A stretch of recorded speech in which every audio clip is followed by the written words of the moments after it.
Welcome back, everybody, to another episode of the Allied Advisors Podcast, the podcast for mid-market manufacturers looking to scale operations and improve that ever-important bottom line. Today's guest is Dr. Thor Wuest, a full professor of mechanical engineering and the founding program director of the brand new industrial engineering program at the University of South Carolina's Molinaroli, golly, I can't talk this morning, College of Engineering and Computing. Dr. Wuest came to Columbia in August of 2024 with a rare mandate: build a world-class IE program from the ground up. In just one semester, the program grew from 19 students to 66, and it's projected to grow another 30 to 40% this year because, as it turns out, industrial engineering is the most requested major from employers in the state of South Carolina that USC wasn't offering. The program is already drawing an advisory board that includes the CTO of Scout Motors, the head of engineering from Mercedes-Benz, and representation from Siemens. Dr. Wuest is also the director of USC's new Center for Industry Solutions, which is being built to bridge the gap between academic research and real-world manufacturing, with a particular focus on getting mid-market manufacturers access to the kind of engineering talent that only the big guys have historically been able to afford.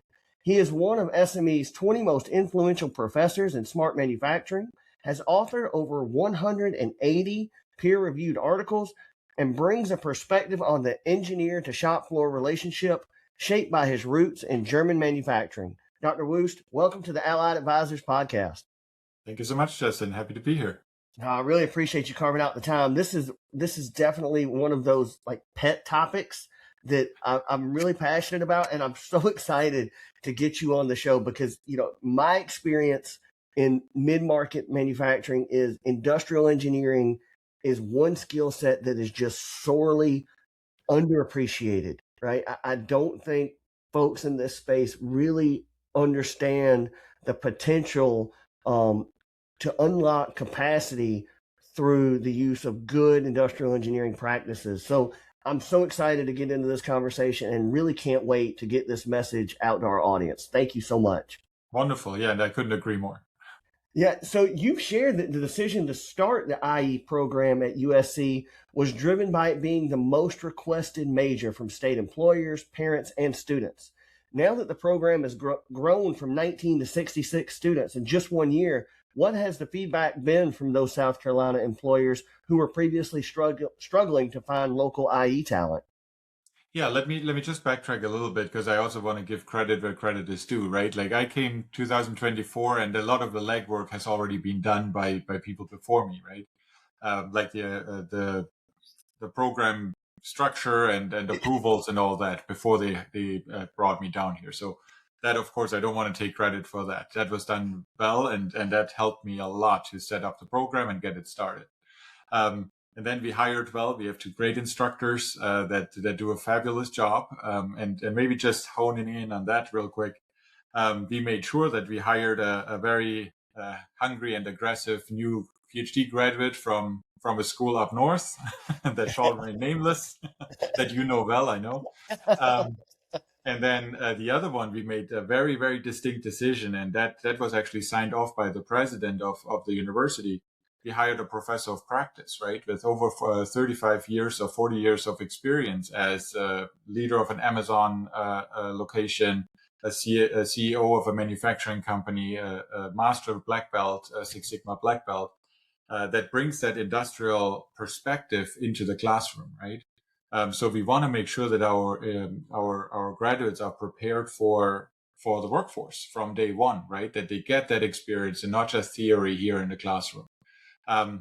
Now to your question, what employers say so far, they like it, but they haven't had a graduate yet, right? Because we haven't graduated the student yet. So I can't give you a full answer yet. I just can give you an immediate answer, an intermediate answer from the feedback we had so far when our students interacted with visiting, employers and at job fairs, or with our advisory board or other interactions where we brought industry to the classroom.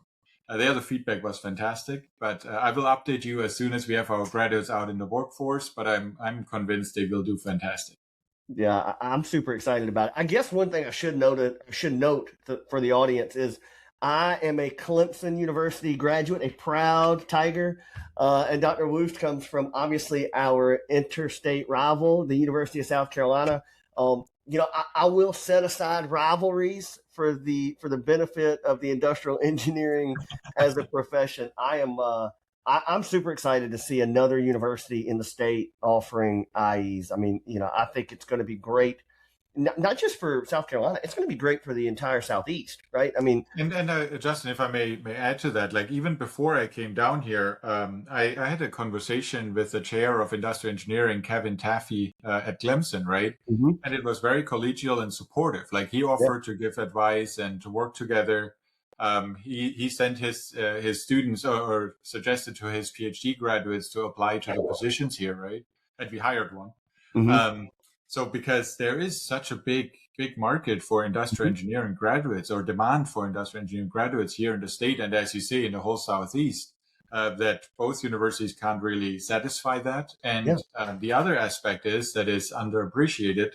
Well, I know you know that because we talked about that before, is that industrial engineering is a major that high school students are not aware of, right? They're Correct. not advised to take that major, even so they might want to do the job, right? Everybody knows mechanical engineering, and I like mechanical engineering. I'm a professor in mechanical engineering, but Right. it's the industrial engineering is a little different, right? And everybody knows chemical engineering and computer science, right? So that's where advisors say, "Hey, you're good in math, you're good in physics, you like this, oh, do that," right? And industrial engineering often is not on the map because advisors are not aware of it because it's more of a hidden major, right?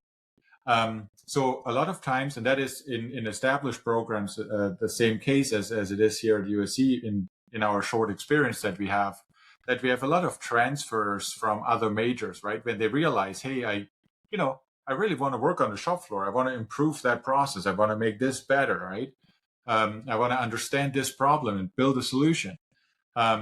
They then transfer in, right? And we together with our partners at Clemson, if we can manage to educate advisors around the state better, we might both benefit with more students, Mhm. right? And Yep. help these students not to, I don't want to say waste, but like not be in the major from the start.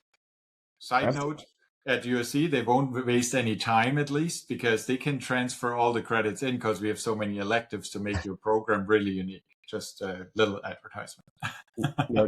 Dr. Taffy's great. So obviously, I was with Dr. Taffy when I was getting my master's in industrial Okay. engineering at Clemson.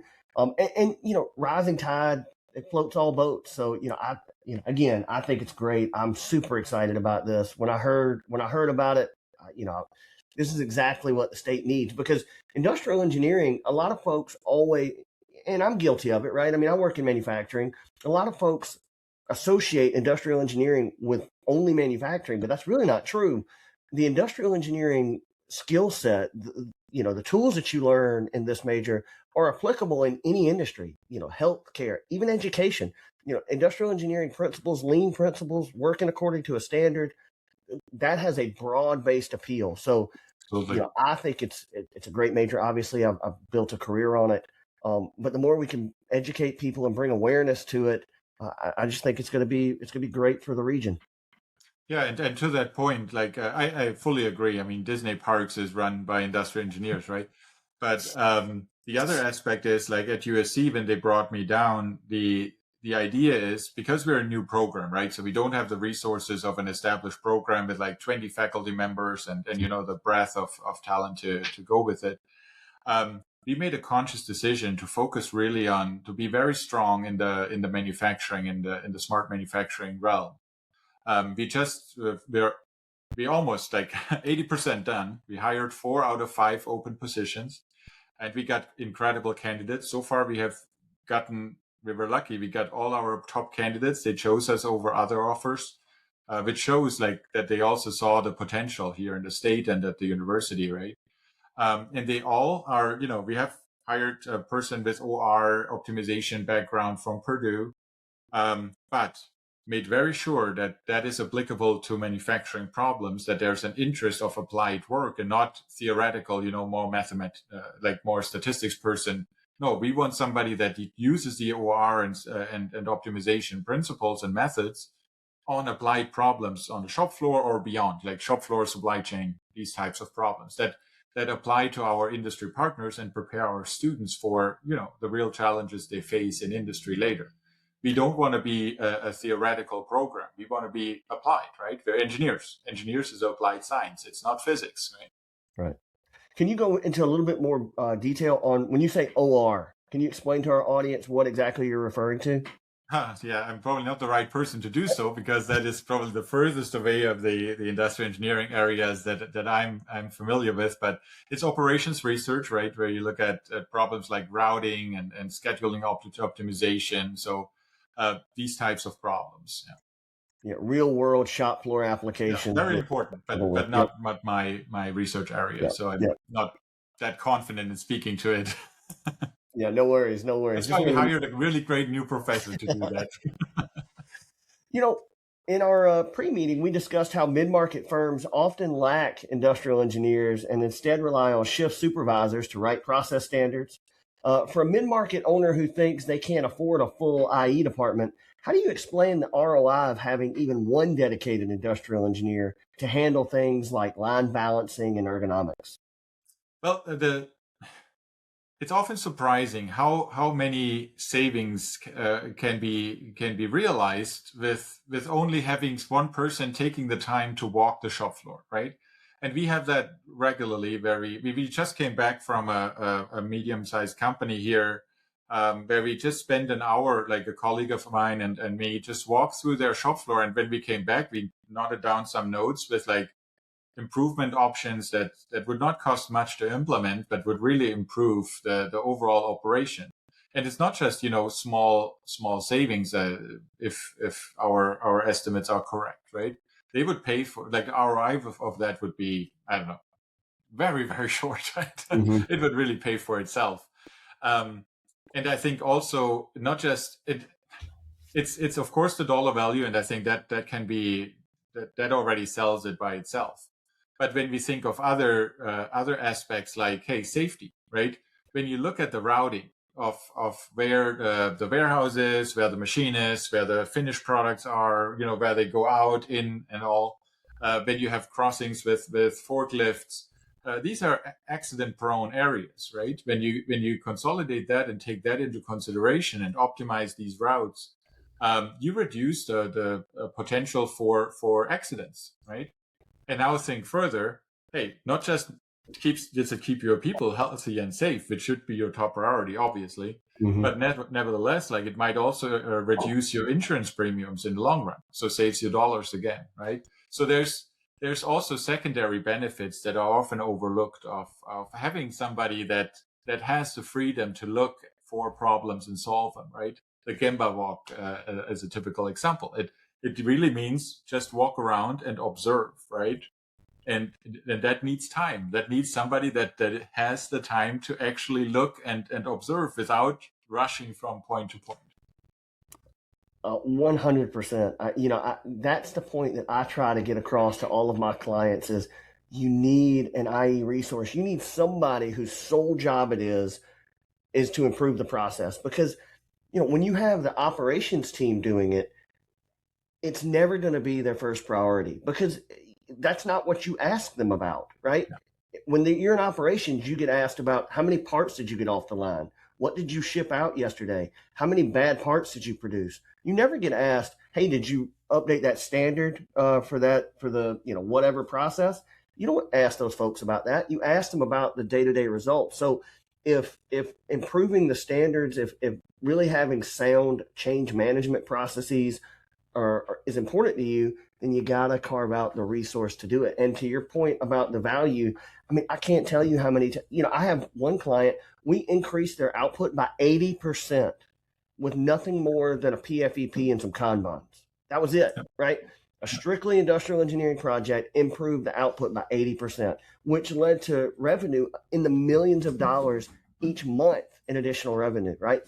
The ROI on an industrial engineer, it more than pays for the cost of the salary if you give them the attention and the support that they need, right? You got to direct them. I often wonder, and I'd be interested to get your feedback on this, is if maybe some of the hesitancy around bringing industrial engineers onto the staff of a mid-market firm is reluctance to really embrace change management, because that is very hard. Change management is a painful process for the entire organization, and it really has to be embraced by the top leadership if it's going to be successful. What are your thoughts on that?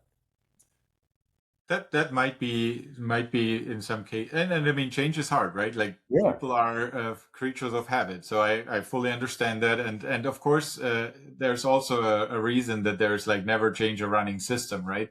yeah, So there's good arguments for that, but also, when you never change, then you get left behind. So there's yeah, that absolutely. I think it's not optional to change. So if you change, then do it right and not forced, right? When you're proactive, then you change at a time when you have the resources to do it. When you are forced to change, well, then you have a time clock and probably some financial issues that make it harder.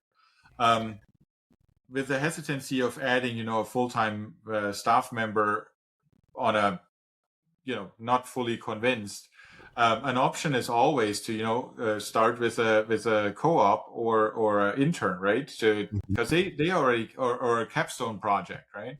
And shameless self-promotion. I think we'll talk about that later. But the Center for Industry Solution is set up to help with qualified student projects that are supervised by professional staff and or faculty for problems like that, right? To go to a company and look at their processes and help them with presentable, consulting grade solutions for a really affordable price. And benefit, they also get a long interview with the best students, right? That they can hire after when they say like, oh wow, that was valuable. Say, I want more of that. Well, hire them, right? They're right here. You're stealing the words right out of my mouth. That is the first thing I tell almost all of my mid-market clients is, let's just get a co-op in here, right? It's not super expensive. We'll get a co-op and we can put them to work on some of these projects. And then if it works out, maybe you hire them once they graduate, but it starts building. Not only do you get value out of the co-ops, you also start building a talent pool from which you can pull from, down the road. Hey, we need an IE. Who have we had worked as a co-op in the last several years that we can call and see if they're available or if they're interested, right? I mean, it's just a win-win-win. So yeah, Absolutely. and moving on to my next topic, you're now directing the Center for Industry Solutions, which aims to help the state by preparing industry-ready graduates. How does the center act as a bridge for a local manufacturer who might not have a massive R&D budget but needs immediate practical help solving a shop floor bottleneck?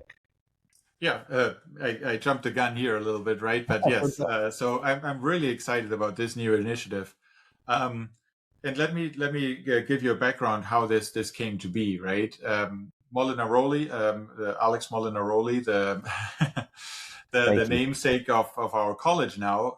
He was the former CEO of Johnson Controls, right? And then made a very generous gift to the college with a clear charge, right? Like he really wanted to make sure that the college prepares graduates for the industry in South Carolina and beyond, but for South Carolina with a flagship institution, right? Um, and what he realized, being the CEO of Johnson Controls before, so he hired a lot of talent.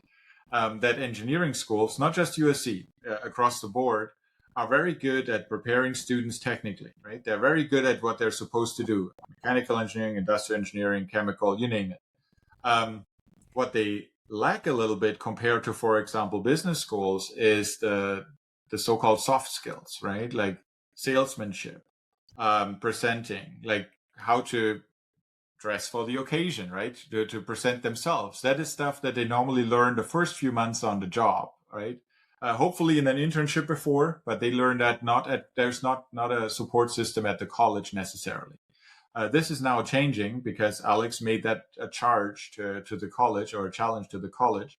So there's different vehicles now in operation that help us to get our students, to catch up to the business school and learn from what they do very well, right?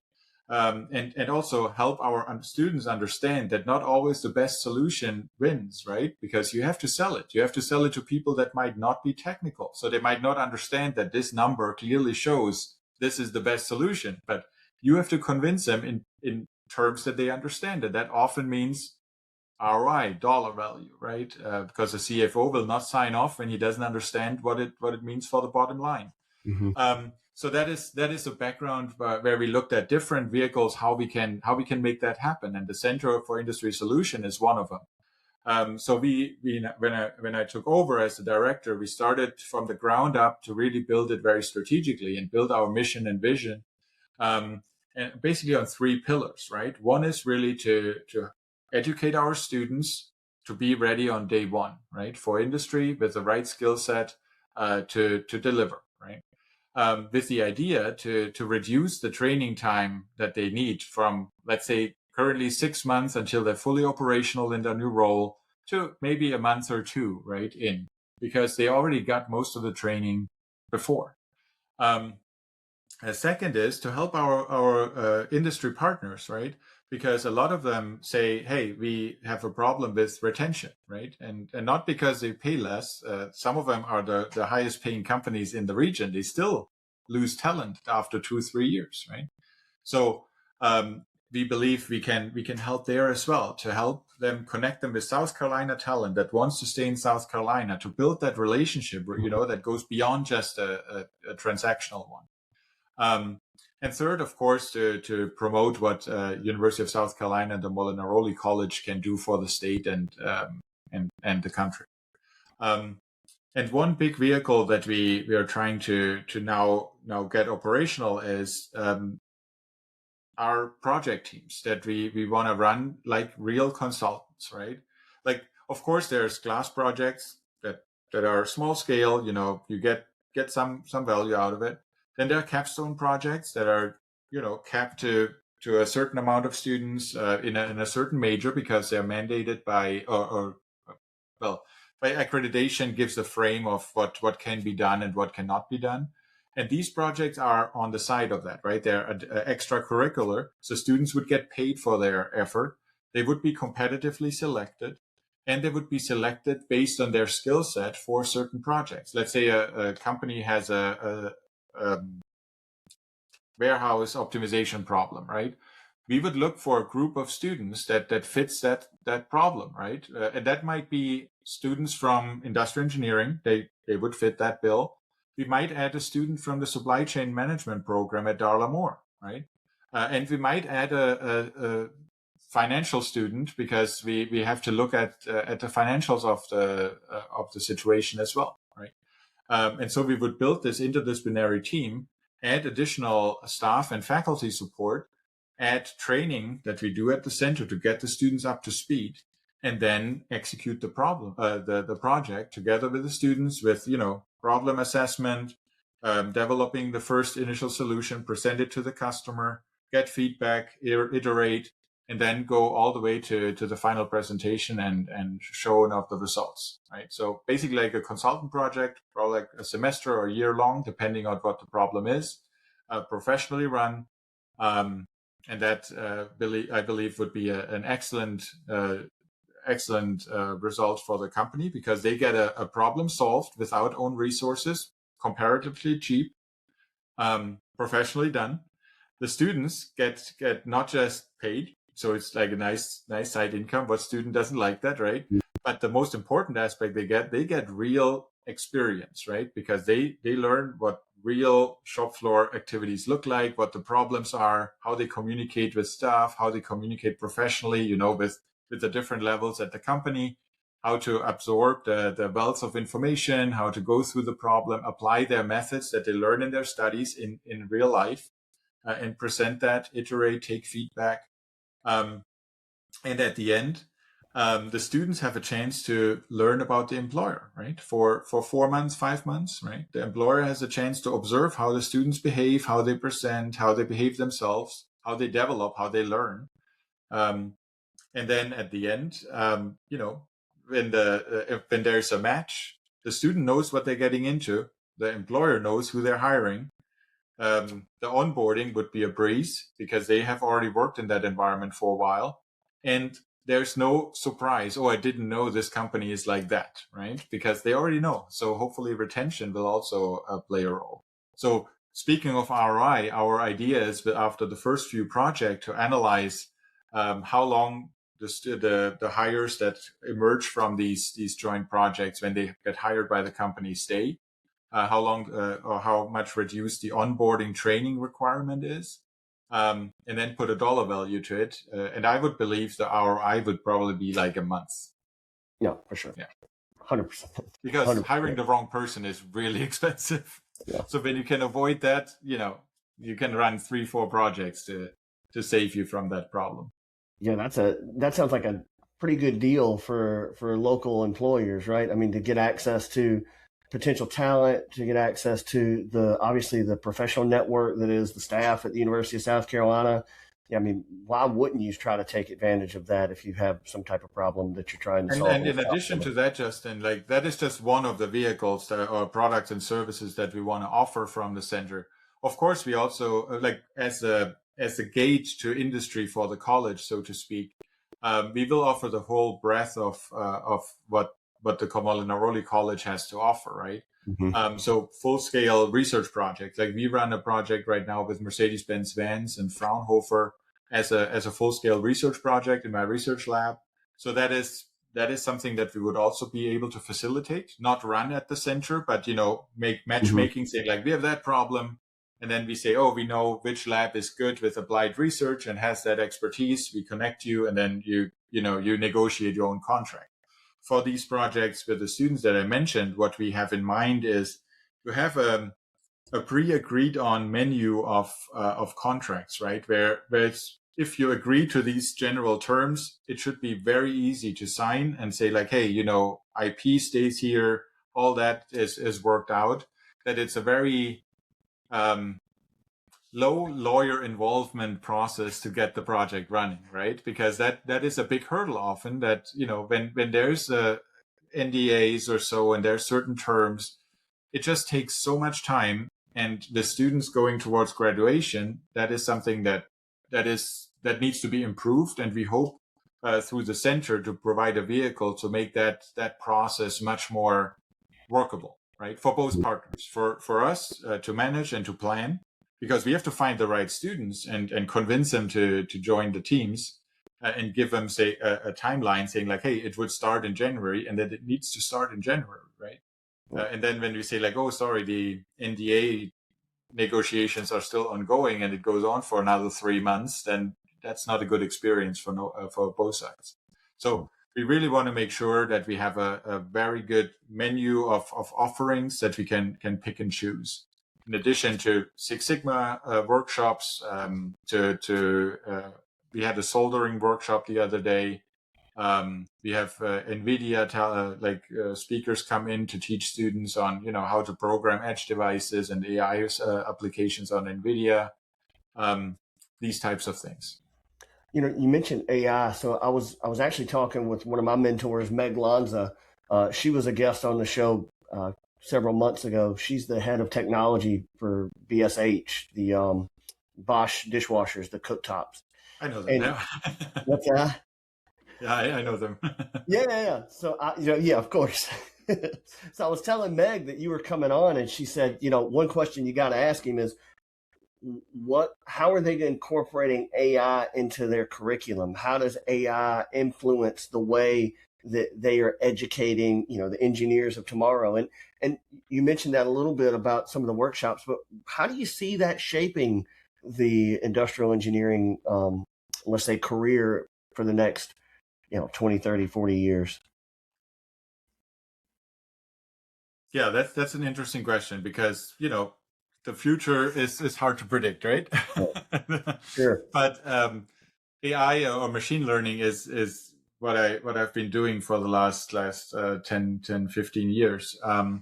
And the recent developments are very fast and have had a lot of impact on education for sure. So at USC, we have a very proactive approach to AI. So, for example, it's a requirement that every syllabus has an AI statement. And that can be AI cannot be used. That can be a statement, but there has to be a statement, right? Most have a statement that it can be used, but must be disclosed, or for certain things you can use it, but show how you do it. Depending on the course, when it's more report writing, there's a different statement. Then it's more multiple choice. There might be a different type of application. So it's still up to the instructor, but every instructor is required to put thought into it and communicate that clearly with the students, what is allowed, what is not allowed, and why. I think that is a very good approach, and that's not just for industrial engineering. That is university wide. In addition, the whole university has access to the Pro ChatGPT and Gemini application. I believe also Copilot, but I think Gemini and ChatGPT are normally the go-tos. So students have full access to that, and most instructors, at least in our realm here in engineering, are really looking into how to make it not a forbidden fruit, but something that is a tool that has to be handled with care, right? Because what we don't want to do is, or don't want to avoid, that students outsource their critical thinking to AI, because I personally fear about that. When students take the easy route, report writing, the reporter at the end, that's the result. But the work that goes in the report, that is the learning. And when that is outsourced, the report might look polished and good and, might make sense. Great. But the report never mattered. It's how you get to the report, right? How you distill the information to write your report. And I think we're still about to figure out how that will be done in the future.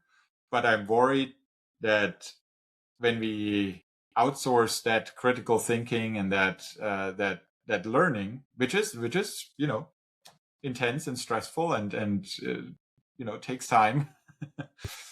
So it's easy to say like, oh yeah, no, let's AI do it, right? But what does it do to our brain, and how will it impact our future period? Yeah. So it sounds like academia, and maybe I'm being too broad there, and feel free to correct me, is still maybe struggling with how do we use this new tool and still encourage the hard work that is education, right? I mean, to your point, writing, the hard part about writing is organizing ideas in such a way that you can communicate them to your audience in a way that makes sense and gets your point across. That's really what takes so much time when you're trying to write something. I did a brief stint as an outdoor writer, several years ago on the side to make some extra money. And I did enough of it to really appreciate how hard it is to condense several ideas down into a coherent line of thought. So yeah, how does academia do that moving forward? Yeah. I think that's not exclusive to academia, I believe. And I mean, don't get me wrong. AI is fantastic for, I think that was 8 years ago. I had a opinion paper on the cognitive automation, right? Because we had all the physical automation, robotics and everything, but we still did, I was so annoyed that I often had to reformat an Excel table. I should not do that, right? That is not, my cognitive capability should not be used for that. So AI is fantastic to do that. Nobody should worry about that. But for other stuff, even if AI could do it, again, when you don't exercise something, it deteriorates, right? So just from that philosophical perspective, we have to take care of our brains and teach our students to use their brains and not shy away from hard tasks, because it's a natural reaction to save energy and don't do it, right, when you don't have to. But it's a fine line. Yeah, no, I think you're exactly right. I had a conversation with somebody back in November of last year, and they said, in their opinion, they thought software as a service, that model is dead, or it will die eventually, right? That the AI is going to get to the point that if you need software, you just type a prompt into Claude code and it spits out your software at the other end. And there you go. You don't need anybody to develop it. And I said, well, okay. They're like, basically their argument was introductory level coding jobs, software developers, that job no longer exists. All you need is experts to be able to review the Claude code and correct it, tweak it, fix it. But my argument was, okay, well, that sounds like what you're creating is a bubble in the in the supply chain of professionals, right? Because how do I get to be a senior coder if I never do time as a junior coder, right? I mean, that to me, you're exactly right. AI, in my experience as an practicing industrial engineer, it saves me so much time, right? In generating a presentation, which I could generate myself, but I'm gonna spend all my time doing all of these, formatting and aesthetics and all that. It takes all of my information and condenses it down in a way that it looks professional. It's very nicely done, but I have all the knowledge, right? I'm able to look at that presentation and say, this doesn't make sense. This needs to come out. No, that's wrong. This needs to be reformatted or whatever. But I have that knowledge because I've taken the time over the last 20 years to do these presentations myself and learn how to do them and learn how to communicate ideas in such a way that, to your earlier point, gets my point across to my audience, the CFO, the CEO.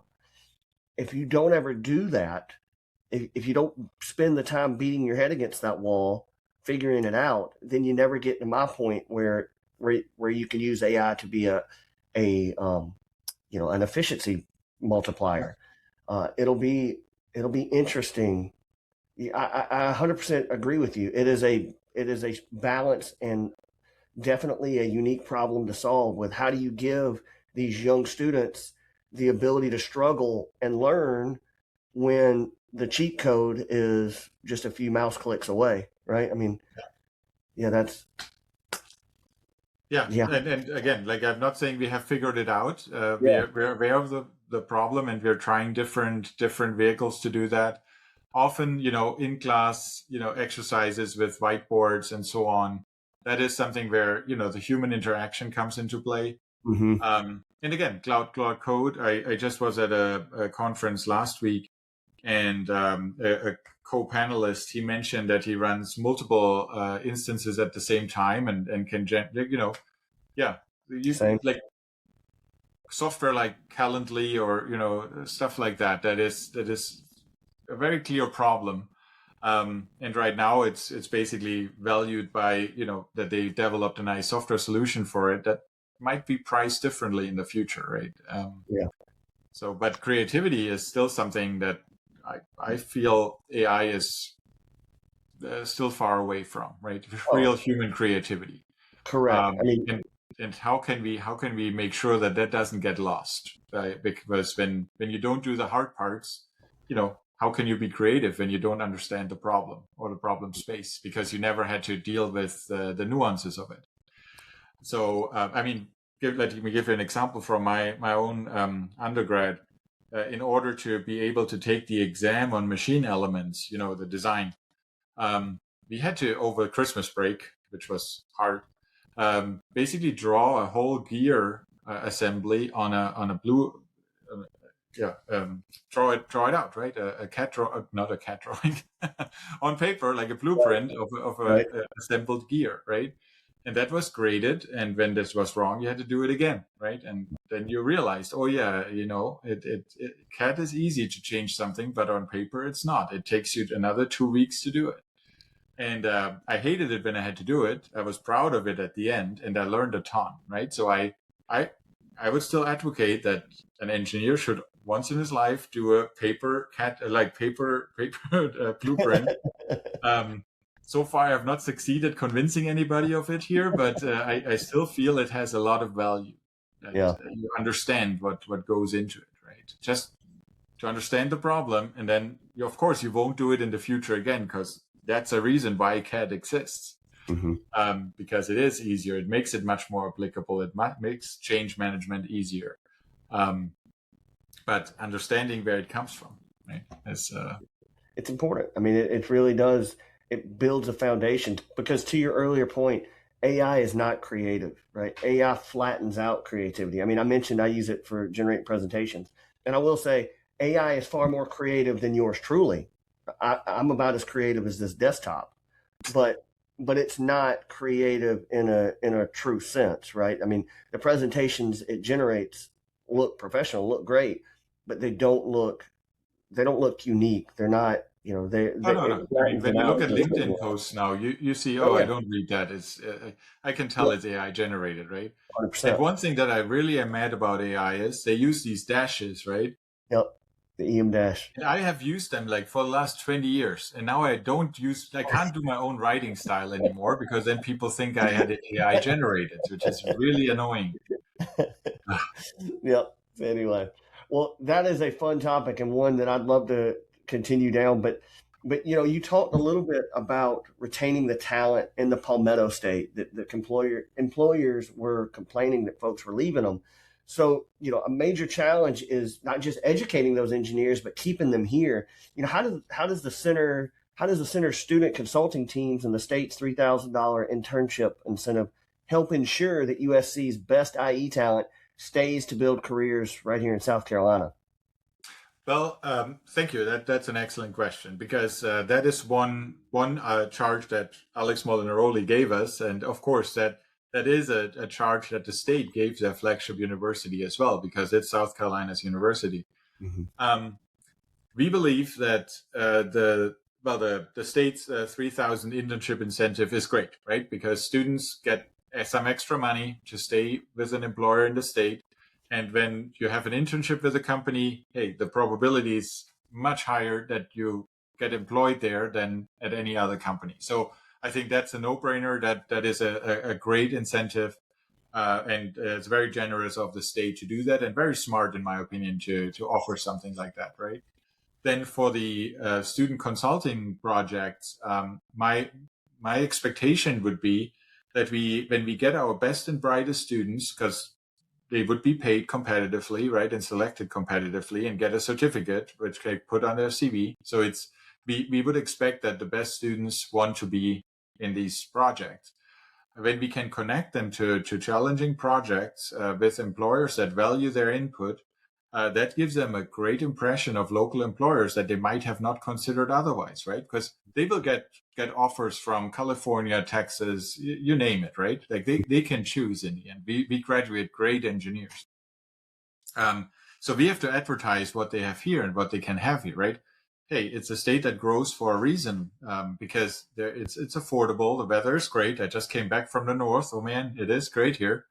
And people are friendly. It's a great state, right? When we can show them that you can build a great career here with interesting problems, with good employers, they might stay or they will stay. I believe they will stay because a lot of them want to stay. They just don't know where the opportunities are, right? Because often they look just at the big names. And in the past, unfortunately, a lot of companies treated the Southeast a little bit more as a extended assembly line instead of really putting their research and development here.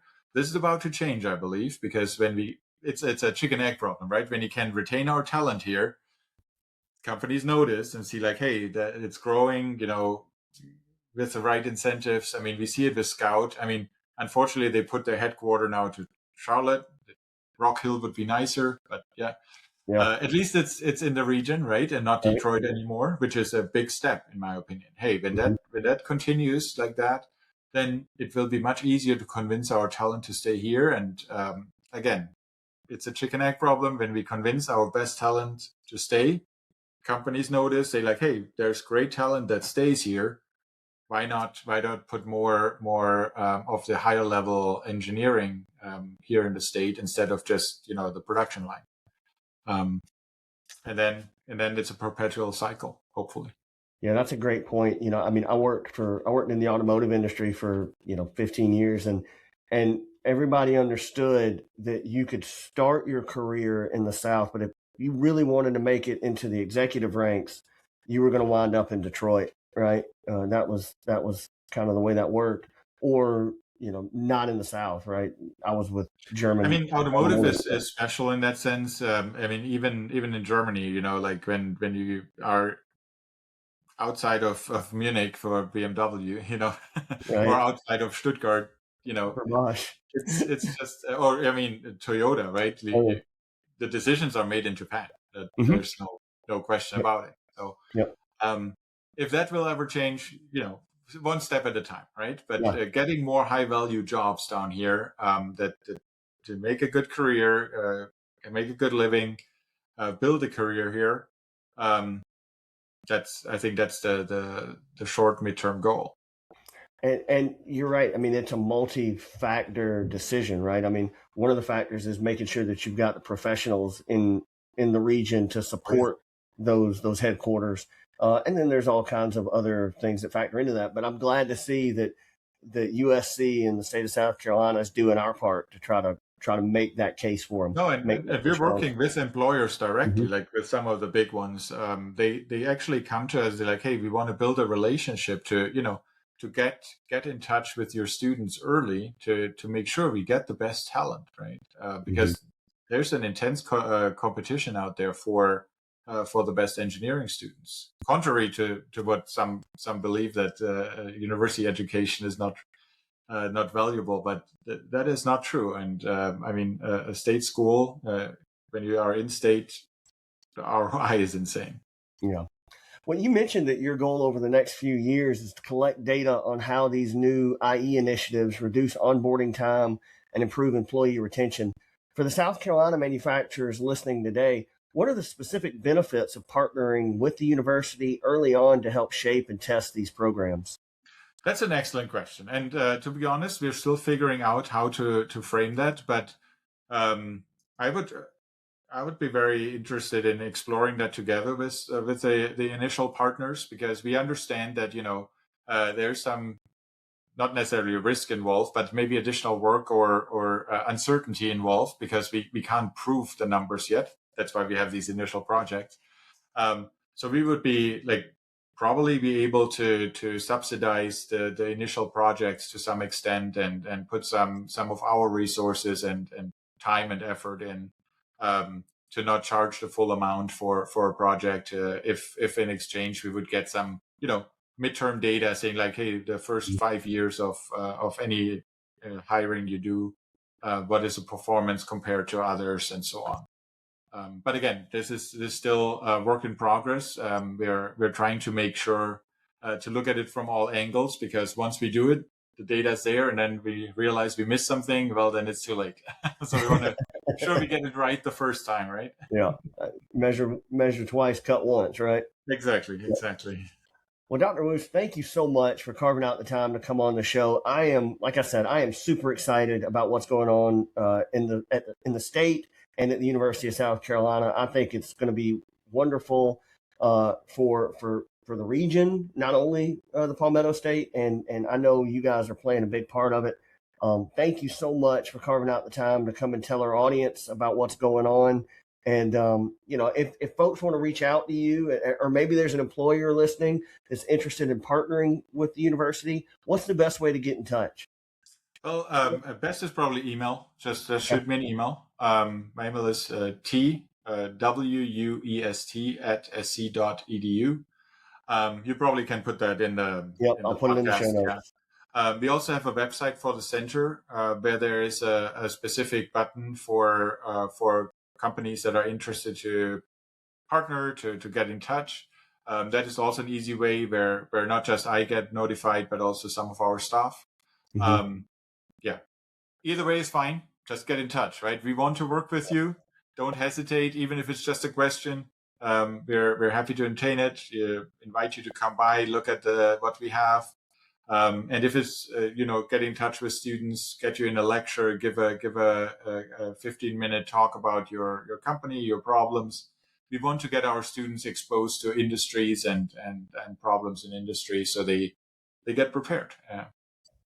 Yeah, and I'm telling you guys, the ROI on an industrial engineer on staff it will pay for itself quickly. I see it time and time again. So it's great that the universities recognize this. And, I'd encourage, if you're an employer out there listening, take the man up on his offer, get in touch, get one of these students at your facility, because I know you're not going to regret it. It's going to be a value. So Dr. Wuest, thank you again so much for carving out the time. It's been a pleasure to have you on. Maybe we could do this again in a couple of years and see where the program is. Hopefully it's, well beyond 66 students, and it's, consider cruising. I have much more gray hair. No, Justin, Yeah. thank you so much. I really appreciate it. This was fantastic. And I hope it's not a few years. I hope to have you down in Columbia to show you around and show the labs and the infrastructure we built. We have some exciting hiring that we did, which will lead to some really cool developments that might be worthwhile another podcast in maybe a year or two. Would love it. Sounds All right. good. Thanks again. Have a wonderful day. Bye-bye.